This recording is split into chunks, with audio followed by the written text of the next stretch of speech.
As normas de segurança alimentar são aplicadas a uma grande diversidade de atividades económicas, por isso, não é possível indicar para todos os casos como efetuar determinada atividade.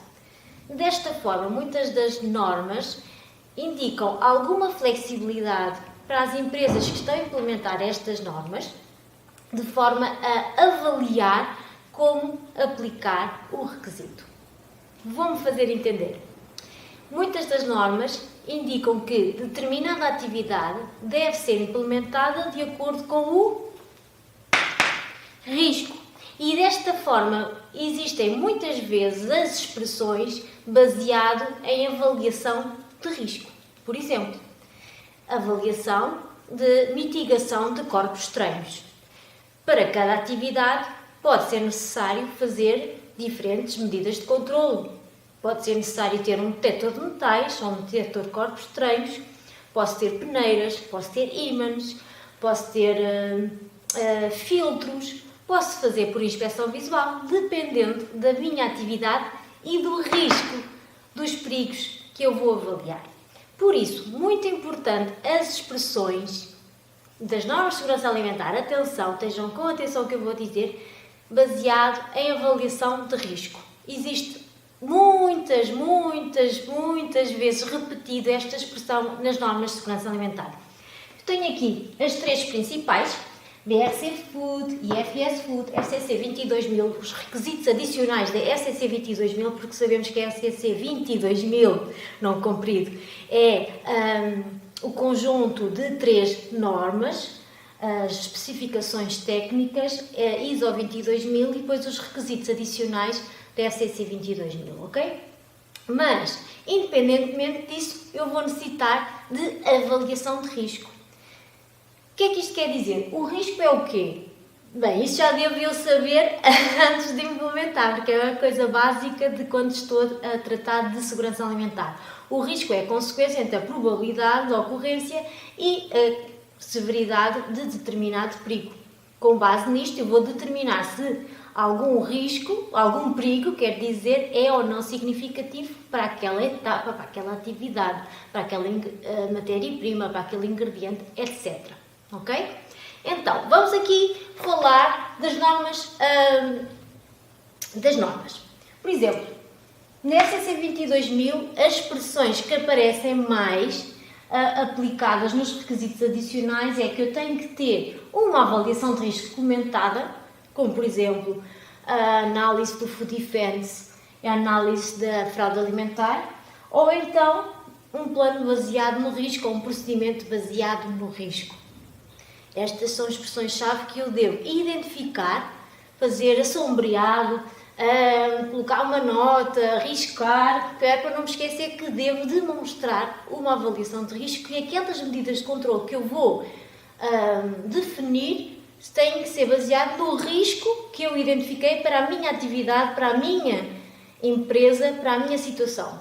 Por isso, às vezes, o que eu digo sempre, e não só na FCC 22000, é para todas, eu não posso ter um documento modelo que eu vou aproveitar de alguém que me passa, algum colega, algum consultor, alguma coisa que eu vou buscar na internet e fazer copy-paste. Não, porque isso não vai ser adequado ao risco da minha atividade, da minha realidade, da minha empresa ou do meu cliente em particular. Ok? Isto serve para tudo, seja HCCP, tudo onde eu vá avaliar perigos e riscos, eu não posso utilizar o que nós em Portugal chamamos, e quem está aqui de Portugal vai ouvir, o chapa 5, ok? Não pode ser chapa 5, ou seja, não pode ser exatamente o meu colega para o meu, não é a mesma realidade, não é a mesma realidade. Agora estava aqui com o sotaque daqui da minha região.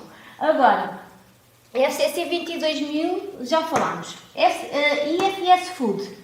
As expressões que eu vou encontrar na norma IFS Food que eu tenho que ter muita atenção. Lá está. Procurar no search, no procurar estas expressões-chave e assinalar na norma. Justificado pelo risco, normalmente quando estou a definir alguma frequência, por exemplo, para verificar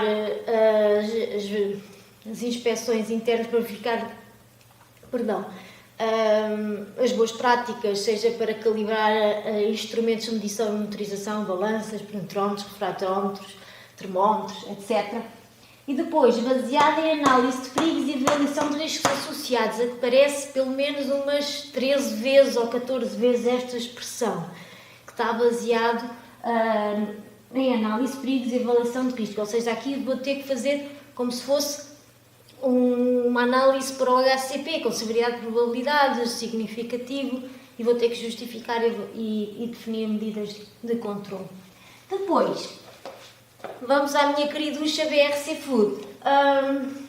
No BRC Food existe um número muito maior de expressões onde vai ser necessário demonstrar uma avaliação de risco, seja documentada, seja integrada na própria análise de perigos do HACCP. Temos baseado no risco, aparece muitas vezes, ou seja, por exemplo, definir um plano de auditorias internas, baseado no risco.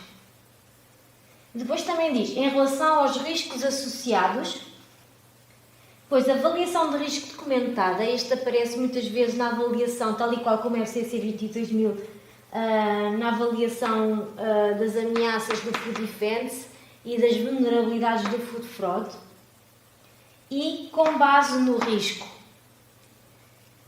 Todas estas, então, é importante eu saber onde elas estão, identificar, marcar e depois pensar, eu vou precisar de uma avaliação documentada. Para isto, basta eu falar em reunião e definir o que é risco, ou eu necessito fazer uma avaliação de risco à parte do que está do HACCP. Lá está, porque isto vai definir e vai separar a conformidade da não conformidade. E ninguém quer uma não conformidade por uma coisa tão simples quanto esta, que é justificar porque é que eu faço determinada coisa. Porque às vezes o que é que acontece quando estou a fazer auditorias? Fazem uma verificação dos vidros mensal. Então, mas porquê é que é mensal? Sempre fizemos assim. Não, a norma diz justificado pelo risco. Tem que justificar pelo risco, ok? E é isso que eu queria chamar a atenção com este vídeo, porque é importante esta expressão estar na nossa cabeça para justificar porque é que eu tenho que fazer determinada coisa, porque às vezes eu até faço e faço bem, mas não está justificado. Isso pode depois em auditoria vir-me a causar problemas porque não consigo justificar porque faço determinada coisa. Fica aqui a ideia.